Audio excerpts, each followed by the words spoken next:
યુદ્ધ જેવી પરિસ્થિતિઓનો સામનો કરવા માટે 7 મેના રોજ વિવિધ જગ્યાએ મોક ડ્રીલ યોજવા સૂચના આપી છે।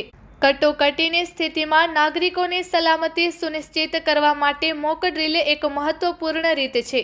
કચ્છ જિલ્લામાં 3 જગ્યાએ મોક ડ્રીલનું આયોજન કરવામાં આવેલ છે, જેમાં ભુજ ખાતે police headquarter, police parade ground, Gandhidham ખાતે કંડલા પોર્ટ તથા નલિયા ખાતે રાજપૂત સમાજવાડીએ મોક ડ્રીલનું આયોજન કરવામાં આવેલ છે। આ મોક ડ્રીલ તારીખ 7/5/2025ના રોજ સાંજે 4 કલાકથી 8 કલાક દરમિયાન યોજવામાં આવશે, જેથી લોકોને જણાવી શકાય કે યુદ્ધ કે હવાઈ હુમલા જેવી સ્થિતિમાં શું કરવાનું હોય છે। ત્યારબાદ સાંજે 7:30 થી 8 કલાક દરમિયાન ક્રેશ બ્લેક આઉટ અંધારપટ કરવામાં આવશે। સાંજે 7:30 થી 8 કલાક દરમિયાન પોતાના ઘરની તમામ લાઇટો બંધ રાખવા અનુરોધ કરવામાં આવે છે, જેમાં તમામ નાગરિકોને સહયોગ આપવા અનુરોધ છે। ખોટી અફવાઓથી દૂર રહેવા અને વહીવટી તંત્રની સૂચનાઓનું પાલન કરવા અનુરોધ છે।